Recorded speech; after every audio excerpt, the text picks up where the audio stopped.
Good morning students, मैं Rajiv sir आपके साथ और आप देख रहे हैं स्मार्ट क्लासेस।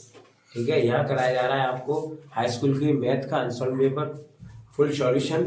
यहाँ पर अभी चल रहा है आपका सेट नंबर 4 सन 2022 का। ठीक है, इसके लास्ट 2 क्वेश्चन रह गए हैं जिन्हें हम आज सॉल्व करेंगे, क्वेश्चन नंबर 6वां और क्वेश्चन नंबर 7वां। ठीक है, तो यहाँ आप क्वेश्चन नंबर देख लीजिए स्क्रीन पर आपके, ये क्वेश्चन नंबर 6वां ये दिया हुआ है।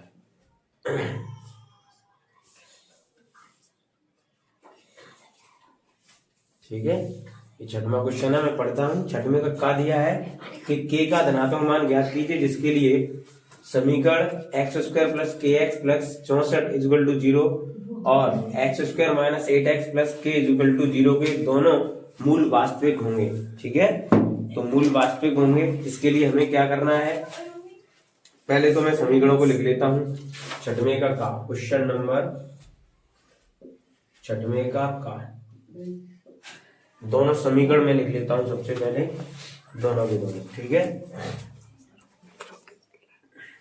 ये दिया हुआ है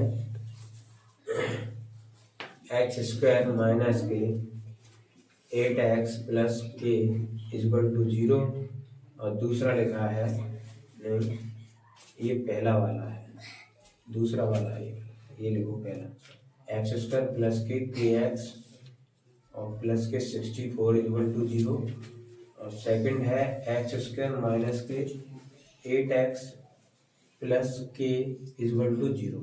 ठीक है, पहले तो हमें एक एक समीकरण करके लेते हैं। ठीक है, यहाँ पर यदि मूल वास्तविक हो तब, ठीक है, मूल वास्तविक होंगे तो हमको क्या करना पड़ेगा कि डी जो विविक्तर है वो बराबर होना चाहिए, बड़ा और बराबर होना चाहिए 0 से, तो b² माइनस 4ac बड़ा बराबर 0। ठीक, तो यहाँ पर जो समीकरण है हमारा उसको कंपैरिजन कर लो। ठीक है, यानी x² प्लस के एक्स प्लस 64 से तुलना करने पर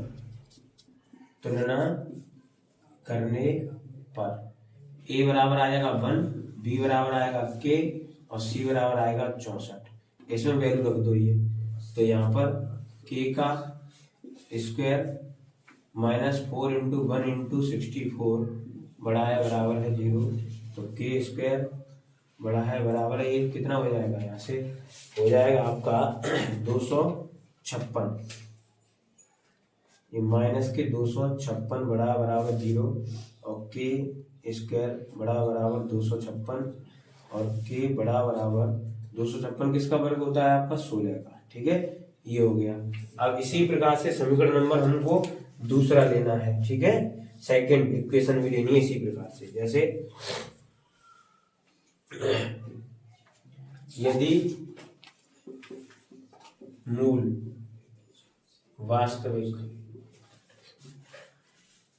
हो तब डी, ठीक है, तो यहाँ पर b² minus 4ac same process चलेगी और दूसरा वाला समीकरण ले लो, x² माइनस के 8x प्लस के बराबर 0 से तुलना करने पर तो ये a बराबर आएगा 1, b बराबर आएगा माइनस का 8 और c बराबर आ जाएगा k।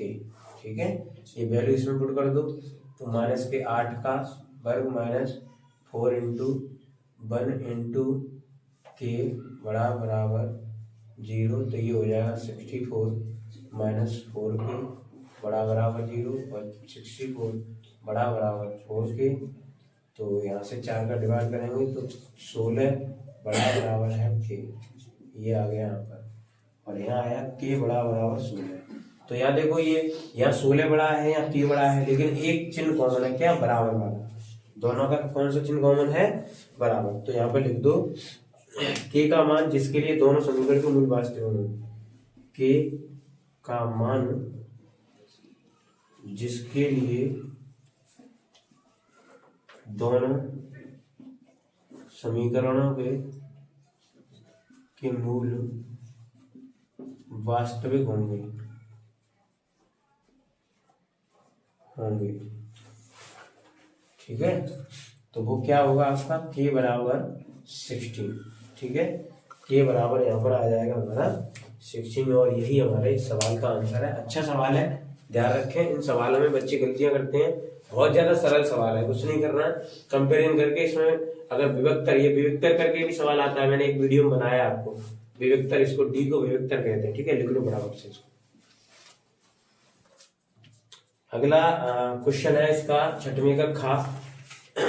आपको स्क्रीन पर क्या मैंने दिखाई दिया है पहले ही 6वां क्वेश्चन पूरा, तो आप मैं पढ़ देता हूँ। पानी की सतह से 14 मीटर ऊपर जहाज के डेक पर खड़े एक व्यक्ति का एक पहाड़ी की चोटी से उन्नयन कोण 60 अंश है तथा पहाड़ी के आधार से अवनमन कोण 30 अंश है। पहाड़ी की ऊंचाई तथा उसकी जहाज से दूरी ज्ञात कीजिए। ठीक है, दो वैल्यू इसमें फाइंड करनी है। तो फर्स्ट ऑफ ऑल हम क्या करेंगे, यहाँ से मान लो ये कोई आदमी जो था वो 14 मीटर ऊपर खड़ा हुआ है। ठीक है, ऐसे, और उसका तल यहाँ पर मान लेते हैं कोई। ठीक, और ये क्या कर रहा है कि एक चोटी है, इसको थोड़ा छोटा कर, चोटी है एक जो यहाँ से पहाड़ की चोटी, ये बना लीजिए आप इधर से। अब यहाँ इसके समांतर लाइन खींच दो यहाँ। ठीक है, ये यहाँ पर कोई व्यक्ति खड़ा हुआ है। ठीक, यहाँ से चोटी को देख रहा है, इसकी को ऐसे करके ये, तो ये जो कोण बन रहा है वो बन रहा है हमारा 60 अंश का उन्नयन कोण। ठीक है, 60 अंश। और वो कह रहा है कि मीनार जो है, चोटी है, पहाड़ी है, उसके अगर हम 5 बिंदु से देखें तो इसका अवनमन कोण, यानी कि इससे इसको मिला दो यहाँ से, और ये जो अवनमन कोण है वो 30 है। और अवनमन, ये दोनों लाइनें पैरेलल है, तो आपको पता है एकांतर कोण के अनुसार ये कोण कितने का हो जाएगा, 30 अंश का। ठीक है, अब यहाँ से समझिए इतनी जगह ये जो है लेंथ वो कितनी है 14, तो इतनी यहाँ से 14 मीटर ये भी हो जाएगी यहाँ से यहाँ तक। ठीक है, यहाँ तक। और ये जो लाइन है वो ये होगी, तो इसके पहले तो नाम डाल लो ABCDE। ठीक है, अब पूछा क्या क्या गया है, एक तो ये टोटल लेंथ पूछी गई है और इसके बीच का जो डिफरेंस है। ठीक है, ये जो नाव है उसके बीच का, ये इसके नाम लिख लो ये पहाड़ी है ये। ठीक है, पहाड़ी है ये। ठीक, और ये क्या था इसमें पानी सतह में जहाज के डेक पर, ये जहाज का डेक है, जहाज का डेक। ये जहाज यहाँ पर कहीं होगा, यहाँ पर रहा होगा, तो जहाज के तल से लिया जाता पूरा। ठीक है, ये ऊंचाई दे रखी है। अब हमें क्या करना है, एक तो ट्राइंगल ये वाला ले लो और एक ट्राइंगल ऊपर वाला ले लो। ये ट्राइंगल लेंगे, इससे ये वैल्यू फाइंड हो जाएगी, बीच की दूरी निकल आएगी। अब जब ये फाइंड हो जाएगी तो ये वाली वैल्यू हमको पता चल गई, क्योंकि ये वैल्यू सेम है। तो जब ये ट्राइंगल लेंगे हम इसमें, तो ये वैल्यू हमको पता है, तो ये पता चल जाएगी। ये वैल्यू और ये वैल्यू दोनों ऐड कर दो, टोटल लेंथ पता चल जाएगी, सवाल हो गया। ठीक है, तो ऐसे ही करते हैं। चलिए, ट्राइंगल यानी त्रिभुज CDE में, ठीक है, यहाँ क्या करेंगे, tan थीटा बराबर क्या होता है, लंब बट्टे आधार, यानी लंब कितना है DE बट्टे आधार कितना है CD, और tan 30 अंश बराबर DE कितना है 14/CD। ठीक है, तो tan 30 का मान होता है √3 equal to 1/√3 equal to 14/CD। CD इधर पहुंचा √3 इधर, तो CD इक्वल टू 14/3, यानी जो दूरी है इनके बीच की जो दूरी है वो कितनी निकल आई आपकी 14/3। ठीक है, अब ले लो त्रिभुज हमारा ये वाला त्रिभुज, ये ABE में, त्रिभुज ABE में।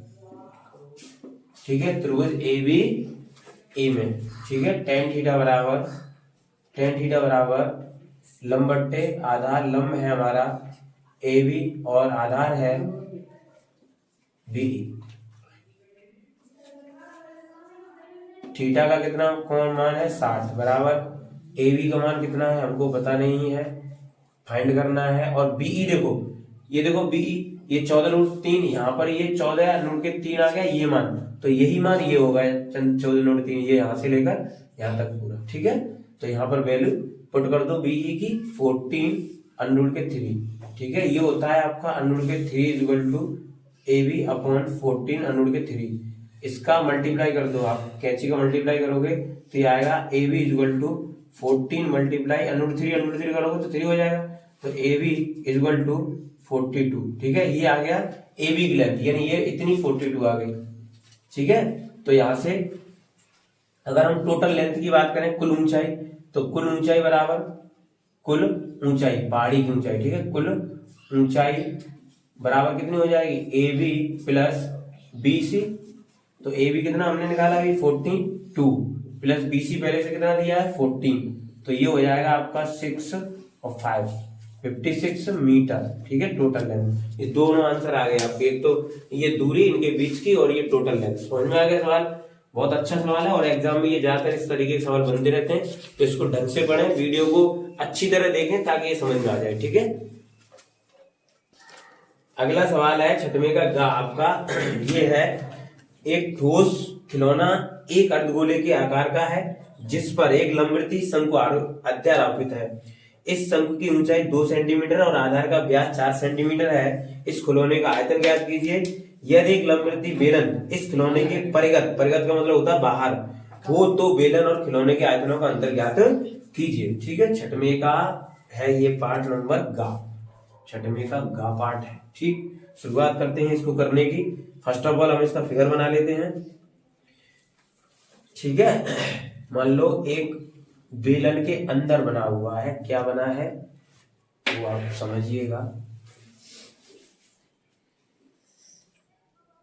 यहां से एक तो अर्धगोला बना हुआ है ऐसे,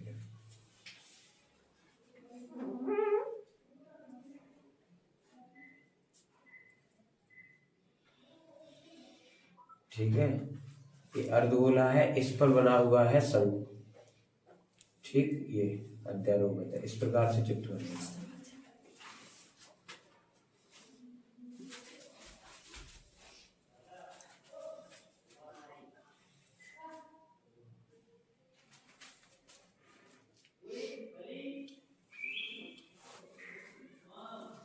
ठीक है, ये इस प्रकार से ये बना हुआ है। ठीक है लाला,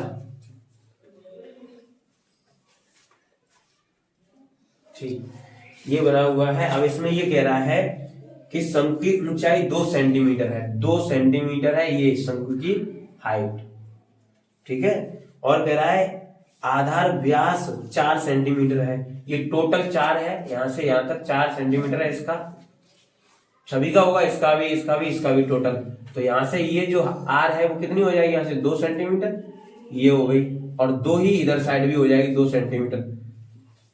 तो अगर हम देखें तो इतना भी 2 है और इतना भी 2 है, तो ये टोटल अगर हम इस बेलन की देखें तो कैपिटल H मान लें इसको, बराबर कितनी हो जाएगी 4 सेंटीमीटर टोटल हो जाएगी, नहीं हो जाएगी बेलन की, बेलन के लिए जो हाइट है वो 4 हो जाएगी। ये स्मॉल h मान लेना, ये h स्मॉल। ठीक, अब शुरुआत करते हैं। यहां से सबसे पहले तो जो चीजें हमारे पास गिवन है वो लिख लो, जैसे शंकु की ऊंचाई, शंकु की ऊंचाई h बराबर दे रखी है 2 सेंटीमीटर। ठीक, शंकु की त्रिज्या बराबर अर्धगोले की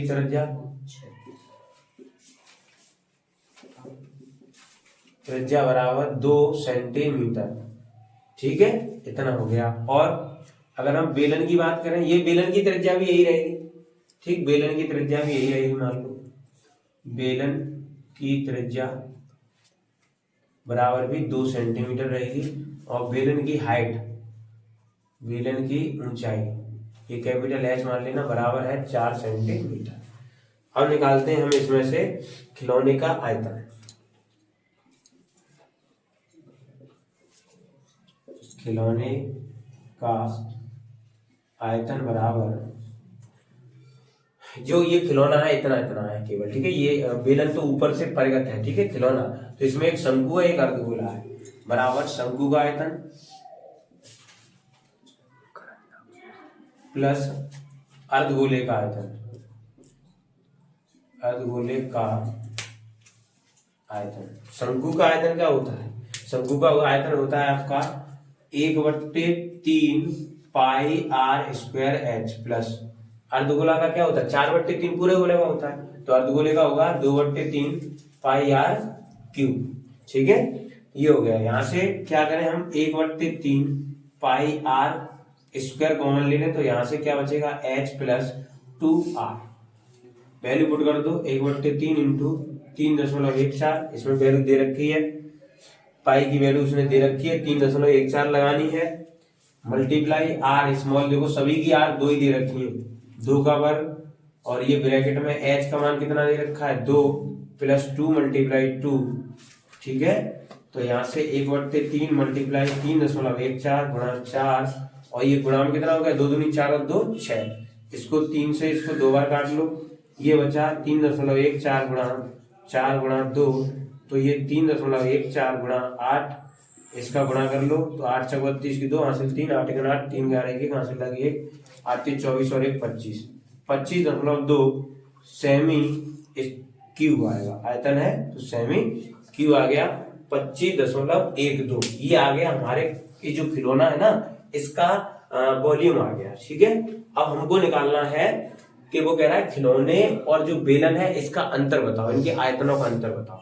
ठीक है, तो हमको क्या करें, यहां से यहाँ पे लिख लो खिलौने व बेलन का अंतर, बेलन का अंतर बराबर क्या होगा, पूरे बेलन के क्षेत्रफल में से खिलौने का घटा दो, तो बेलन का आयतन माइनस खिलौने का आयतन, खिलौने का आयतन। ठीक है, अब बेलन का आयतन क्या होता है, बेलन का आयतन होता है हमारा पाई आर स्क्वायर, एच यहाँ पर बेलन के लिए मानी गई है। ठीक है, माइनस खिलौने का आयतन पहले से दे रखा है 25.12, तो यहाँ पर पाई का मान 3.14 गुणा आर 2 का वर्ग गुणा ये 4 है माइनस के, ये आ गया आपका, तो 3.14 गुणा 2 दूनी 4 गुणा 4 माइनस के 25.12। ठीक है, तो ये और कर देते हैं।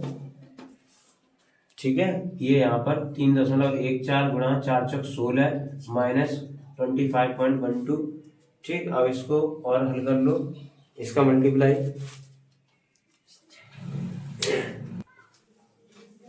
ये देखिए इसका मल्टीप्लाई करो, 16 × 64 की 4 हासिल 6, 16 × 16, 16 और 6 22 की 2 हासिल बची 2, 16 थी 48 और 2 50, तो ये आ गया 50.24 माइनस 25.12। ये देखो इसका आधा है तो इतना ही बचेगा 25.12 semi cube, that is answer. दोनों आंसर सेम आए हैं। ठीक है, ये आपका क्वेश्चन हो गया छठवें का गा, और ये बहुत ही बिंदास तरीके से हमने समझाया है और आपको समझ में भी आया होगा।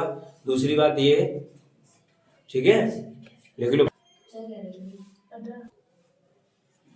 ये छठवें का घा मैंने यहाँ पर टेबल ड्रॉ कर ली है। ठीक है, ठीक है, यहाँ पर इसमें दे रखा है माध्यिका ज्ञात करनी है, तो बारंबारता, पहले बारंबारता हम कैसे करते हैं, देखो ये 2 है, यहाँ पर लिख लो पहले, फिर इसको इसमें जोड़ दो 12 हो गए, अब इसको इसमें जोड़ दो 24 हो गए, इसको इसमें जोड़ दो तो ये 9 और 3 39, इसको इसमें जोड़ दो 2 और ये 5 हो गए, इसमें जोड़ दो तो ये हो गए 60, और इसको इसमें जोड़ दो तो ये हो गए 64। ठीक है, यहाँ पर एक कॉलम और बना लेता हूँ मैं ऐसे करके, जिसमें आपका ये जो टोटल निकालोगे ना आप, ये टोटल वाला कॉलम है जो, ठीक, टोटल में ये जो जोड़ोगे वो ये वाला लास्ट वाला आना चाहिए, जैसे 2 2 4 5 9 9 3 12 8 20 20 4 24 की 4 यहाँ से 2 2 3 4 5 6 64 आ रहा है, इसका मतलब ये हमारी लाइन सही है। अब इसमें क्या करना है, देखो 1 2 3 4 5 6 7, 3 ऊपर से करो 1 2 3 3 नीचे 1 2 3, तो ये वाला कॉलम बचा ये, तो इसको हम हाईलाइट कर लें थोड़ा कॉलम को इस वाले। ठीक है, हाईलाइट हो गया। अब इसमें ये जो मेन है, ये एफ वाला फंक्शन वाला, यही एफ माना जाएगा, ये वाली संख्या है एल मानी जाएगी, एच इनका अंतर होता है, इसके जस्ट ऊपर वाली संख्या सी एफ मानी जाएगी, यानी बारंबारता। ठीक है, और ये जो है ये एन बराबर दे रखा है, ठीक है, तो n/2 बराबर कितना हो जाएगा 32। ठीक, n/2 हो गया। अब यहाँ वैल्यू लिख लो, देखो h बराबर हो गई 10, CF बराबर हो गया आपका 24। ठीक है, CF का मान हो गया हमारा 24 और ये जो है हमारा n/2 बराबर हो गया 32 और L बराबर हो गया हमारा, यहाँ से L कितना है 30। ठीक है, तो माध्यिका बराबर फॉर्मूला होता है माध्यिका बराबर L प्लस ब्रैकेट में n/2 minus CF upon F multiply H। तो L है हमारा कितना, देखो L कितना है 30 प्लस n/2 कितना है 32 माइनस CF दे रखा है 24 और अपॉन में F हो गया हमारा F देखो यहाँ F नहीं लिख पाया मैंने, तो F होगा हमारा 15 मल्टीप्लाई H कितना है 10। ठीक है, इसको 5 से काट लो, 5 दूनी 10, 5 तिया 15, तो ये 30 प्लस ये कितना बचा 12 में से 4 घटाओगे 8। ठीक है, और मल्टीप्लाई 2/3, तो ये 30 प्लस 16/3, ये कितना हो गया 90 प्लस 16/3 और ये हो गया 6 और 9 और 1 10/3। इसका भाग कर लो, 3 त्रिक 9 बचेगी 1, 3 पंजे 15, 3 त्रिक 9 बचेगी 1, 3 पंजे 15, फिर बचेगी 1, पॉइंट लगा 0 बढ़ा 3 त्रिक 9, 3 त्रिक 9, ये माध्यिका आ गया। ठीक है, ये आंसर आ गया, इसको ढंग से देख लीजिएगा, कर दो बराबर से। ये देखिए 7वें का क्वेश्चन नंबर, यहाँ देख लो इसमें बुक में बराबर से। ठीक है, 7वां क्वेश्चन देख लो, ये 7वें का काम मैं कराने जा रहा हूँ। ठीक, ये लिखा है एक नाव जिसकी स्थिर जल में चाल 5 किलोमीटर पर घंटा है, 12 किलोमीटर धारा के प्रतिकूल जाने में वही दूरी धारा के अनुकूल जाने की अपेक्षा 1 घंटा अधिक समय लेती है, धारा की चाल ज्ञात कीजिए। ठीक है, तो यहाँ से माना, पहले तो इसमें जो शांत जल में चाल है वो लिख लो, नाव की शांत जल में चाल, नाव की शांत जल में चाल, चाल बराबर दे रखी है 5 किलोमीटर पर आवर। ठीक है, और यहां से माना धारा की चाल x किलोमीटर पर आवर। ठीक है, दूरी इसने कितनी दे रखी है, दूरी दे रखी है 12 किलोमीटर। ठीक, तो यहाँ पर करना क्या है, वो कह रहा है धारा की चाल ज्ञात करनी, जो मैंने मान रखी है। यहाँ उसने ये कहा है कि 12 किलोमीटर प्रतिकूल जाने में वही दूरी धारा के अनुकूल जाने की अपेक्षा 1 घंटा अधिक लेती है। तो प्रतिकूल का मतलब विपरीत दिशा में जाएगी, वो ज्यादा दूरी लेगी। तो धारा की दिशा में चाल क्या होगी, धारा की दिशा में चाल या अनुकूल चाल, अनुकूल या, ठीक है, अनुकूल बराबर हो जाएगी x + 5 और धारा की विपरीत या प्रतिकूल जिसको कहते हैं, प्रतिकूल क्या हो जाएगी आप x - 5। ठीक है, इसको ऐसा करो, ये करो 5 + x, तुम्हारी चाल 5 है ना इसलिए, इसको 5 - x ऐसे करो। ठीक है, धारा के साथ जुड़ेगी और ये धारा की चाल घटेगी जब विपरीत चलोगे आप। अब यहाँ पर लगा लो प्रश्नानुसार। अब वो कह रहा है कि ये जो चाल है, ये वाली चाल प्रतिकूल वाली, वो 1 घंटा अधिक लेती है। समझे, जब ये अधिक लेती है तो इसका मतलब इसको अगर 1 अधिक दे दो तो इसके बराबर हो जाएगी, नहीं हो जाएगी? समझ में आ रही बात है? तो प्रश्नानुसार हम क्या लिख सकते हैं, चाल बराबर दूरी बट्टे समय होता है, चाल बराबर दूरी बट्टे समय। तो यहां से समय जब हम निकालेंगे तो समय बराबर क्या आ जाएगा, दूरी बट्टे चाल। ठीक है, तो समय हम अगर निकालना चाहें तो क्या होगी, दूरी कितनी है 12। ठीक है, दूरी कितनी दे रखी है 12 दे रखी है। तो ये जो 5 - x जो समय है वो बराबर किसने के हो जाएगा 12 5 प्लस एक्स प्लस 1।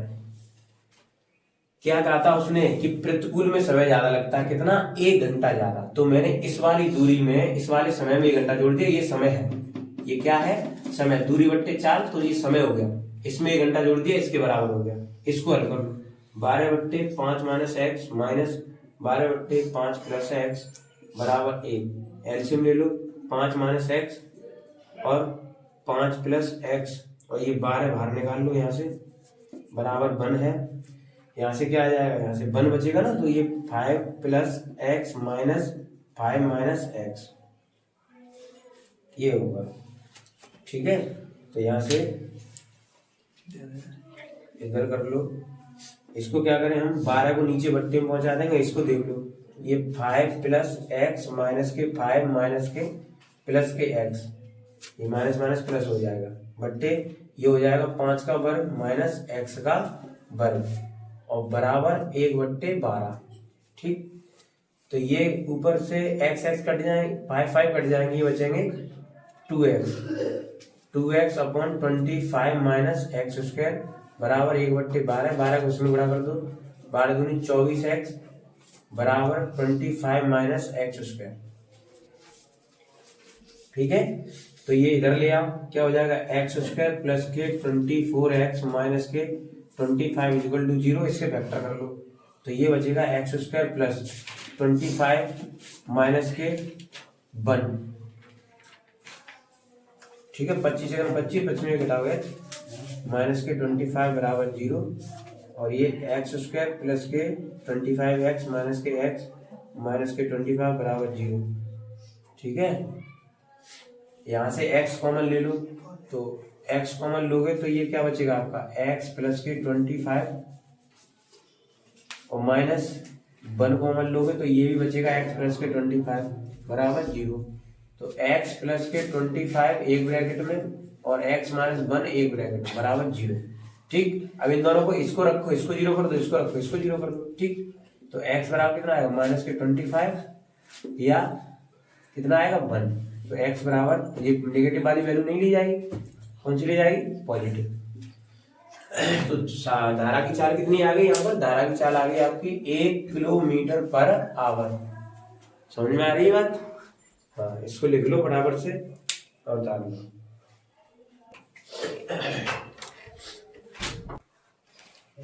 ये देखो 7वें के काका अथवा द्विघात समीकरण 2x square minus 6x plus 3 बराबर 0 के मूलों की प्रकृति ज्ञात कीजिए।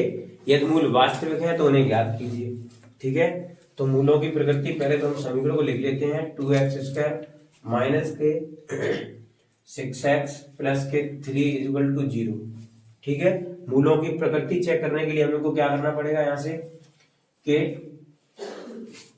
a बराबर हो गया 2, b बराबर हो गया माइनस के 6 और c बराबर हो गया 3, तो b स्क्वायर माइनस 4ac इसका मान आ जाना चाहिए 0 से बड़ा, तो मूल अस्तित्व में होंगे। ठीक है, तो यहाँ देखो b का मान कितना है, माइनस के 6 का वर्ग माइनस 4 इंटू 2 इंटू c3 बड़ा 0, 6 छंगे 36 माइनस 4 दिन आती है 24 बड़ा है 0, ये कितना बचा 2 और 1 बड़ा है 0। अतः मूल अस्तित्व में है या मूल वास्तविक है, वास्तविक है। ठीक है, इसलिए फॉर्मूला लगा दो वो वाला, कौन सा, माइनस का b प्लस माइनस अंडरवुड में b square minus 4ac divide by 2a। इसको दराचार का सूत्र भी बोलते हैं। ठीक है, फैक्टर करने के लिए काम आ जाता है। तो माइनस का b की वैल्यू कितनी है, माइनस के 6 माइनस और माइनस का 6 प्लस माइनस अंडरवुड में माइनस 6 का वर्ग माइनस 4 मल्टीप्लाई a कितना है 2 मल्टीप्लाई c कितना है 3। ठीक है, और अपॉन में क्या चलेगा 2 इंटू 2। ठीक, तो 6 प्लस माइनस अंडरवुड में ये 36 माइनस 4 दूनी आती है 24 और अपॉन 4। ठीक है, तो ये हो जाएगा हमारा, यहां से कितना बचेगा, यहां से बचेगा 12 बराबर 6 प्लस माइनस अंडर में बचेंगे 12 और बट्टे ये पूरा हो जाएगा 2 वो 4। ठीक है, तो यहाँ से 6 और प्लस माइनस इसमें अंडर में कर लो 4 गुणा 3 बट्टे 4। 6 प्लस माइनस ये 2 बाहर आ गया और अंडर में रह गया 3 और बट्टे 4। यहाँ से 2 कॉमन ले लो, पूरा 2 कॉमन लोगे तो यहाँ बचेगा 3 प्लस अंडर के 3 माइनस बट्टे 4। तो ये 2 से ये 2 बार कट जाएगा तो 3 प्लस माइनस अंडर के 3 बट्टे 2 ये आ गया। ठीक है, अब इसमें मूल कितने हो जाएंगे? मूल हो जाएंगे, अगर धन लोगे धन चिन्ह लेने पर, ठीक है, तो ये हो जाएगा आपका 3 प्लस अंडर के 3 बट्टे 2 और ऋण चिन्ह लेने पर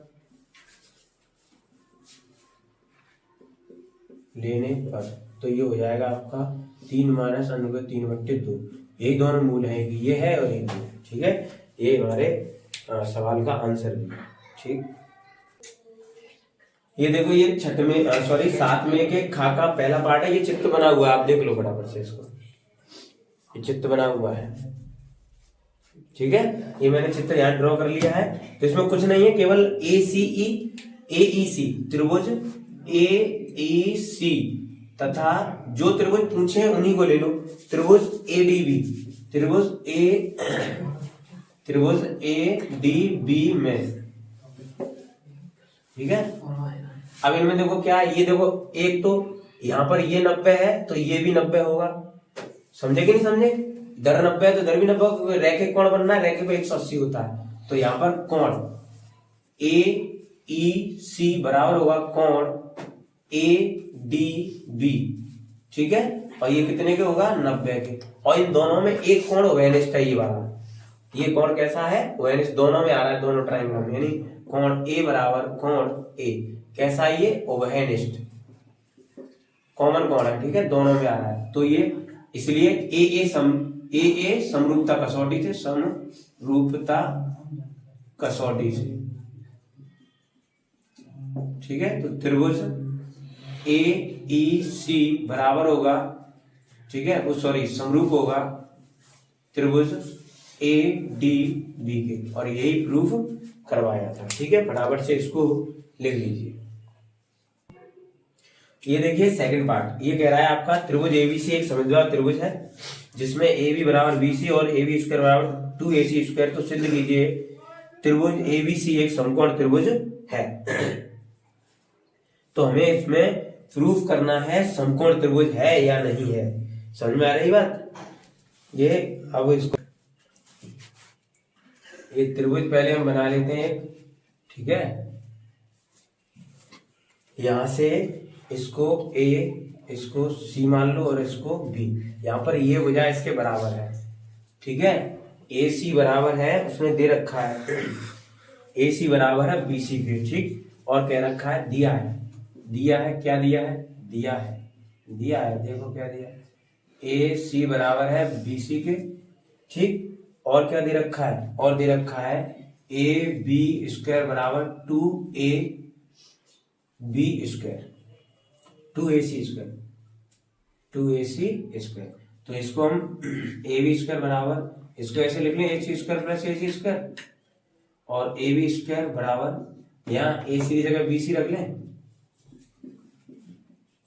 अब देखो ये जो लाइन है आपको पता होनी चाहिए, ये क्या हो गई? ये हो गई कर्ण का वर्ग बराबर लंब का वर्ग धन आधार का वर्ग, जो कि क्या है? जो कि पाइथागोरस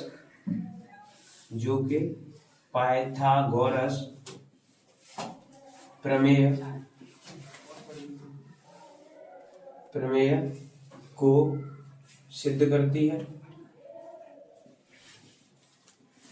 अतः त्रिभुज आपका ABC समकोण है,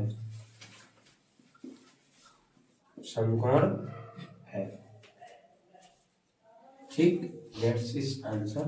ये हो गया 7वें के खा का दूसरा पार्ट कंप्लीट। ठीक। चलो इसमें दिया है आपका, देखो 7वें के खा का अथवा का पहला पार्ट देख लो, कन्फ्यूज हो जाओ नहीं तो कि क्वेश्चन कौन सा है, ये देख लो क्वेश्चन, ठीक है। हाँ ये नीचे लिखा हुआ है क्वेश्चन, देख लो आप आराम से। चलो समबाहु त्रिभुज एबीसी में जिसकी भुजा ए है, सिद्ध कीजिए कि इसकी ऊंचाई a√3/2 है। तो एक समबाहु त्रिभुज है, हम एक समबाहु त्रिभुज ड्रॉ कर लेते हैं ऐसे, ठीक है। इसकी तीनों भुजाएं बराबर है, ये भी a है और ये भी a है और ये भी पूरी की पूरी a है, तो ये हो जाएगी a/2। ऐसा सवाल मैं करा चुका हूं पहले, कहीं आया है, ठीक है। इसको a मान लो, इसको b मान लो, इसको c और इसको d मान लो, ठीक। तो यहाँ पर हमको क्या करना है कि यहाँ पर एक ऐसा ले लो, ये हाइट, ये ऊंचाई मान लो इसकी, ये क्या है ऊंचाई होगी, ठीक है। तो त्रिभुज ABD में, ठीक है, पाइथागोरस प्रमेय से लगा दो, क्या होगा आपका AB² बराबर AD² प्लस BD²। AB का मान कितना A² बराबर AD कितना दे रखा है, AD तो हमको फाइंड ही करना है, प्लस BD कितना दे रखा है A/2 का होल स्क्वायर। तो ये A² बराबर AD² प्लस A²/4। इसको इधर ले आओ, इसको इधर ले आओगे तो क्या होगा आपका A² माइनस A²/4 बराबर AD²। ये 4A² माइनस के A²/4 बराबर AD², और AD² बराबर आ जाएगा 3A²/4, या कह सकते हो AD बराबर वर्गमूल कर दो तो ये बचेगा √3 और A/4 का हो जाएगा 2। तो AD बराबर A√3/2, ये आ गया आंसर। और उसने यही पूछा था कि ऊंचाई जो है AD जो ऊंचाई है उसका मान ये आ जाना चाहिए, दैट इज आंसर। फटाफट से लिख लो, ठीक है। ये देखो 7वें के खा का अथवा का सेकंड पार्ट, इसमें है त्रिभुज ABC की भुजा AC पर बिंदु D इस प्रकार स्थित है, ABC की भुजाओं AC पर। तो यहाँ एक त्रिभुज बनाइए ऐसे करके, ये जिसमें ये AC ये मान लो और B ये मान लो। D इस प्रकार स्थित है कि कोण ACB बराबर है कोण ABD के, ठीक है। ABD यहाँ मान लो ABD कोण बराबर है किसके, ACB के, ACB, ठीक। और प्रूफ कौन से करने हैं, ABC। तो जो प्रूफ करने हैं जो त्रिभुज, वही त्रिभुज ले लो, त्रिभुज ABC तथा त्रिभुज ABC कौन सा है ABC पूरा त्रिभुज, और ADB त्रिभुज ADB में। अच्छा इसमें क्या क्या देखो, ये कोण तो इसमें बराबर दे रखा है, यानी कोण ABD बराबर दे रखा है कोण ACB के, ठीक है। अच्छा अब देखो इसमें ये कोण वेरिस्ट हो गया, इस त्रिभुज में भी आ रहा है और इसमें भी आ रहा है ये कोण। तो ऐसे ही कोण BAD बराबर होगा कोण BAC के। तो इसमें क्या हो जाएगा A सर्वांग समरूपता, A समरूपता कसौटी से त्रिभुज ABC समरूप होगा त्रिभुज ADB के, ठीक है, दैट इज आंसर। ये हो गया 7वें के खंड खा का, ठीक है, अथवा का सेकंड पार्ट। और इस प्रकार से ये पूरा सेट होता है फिनिश, सेट नंबर 4 पूरा कंप्लीट हो चुका है, ठीक है। फटाफट से इसको लिख लीजिए। और आज तक के लिए इतना ही, मिलते हैं अगले वीडियो में, तब तक के लिए पढ़ते रहिए, बढ़ते रहिए और देखते रहिए स्मार्ट क्लासेस। जय हिंद, धन्यवाद।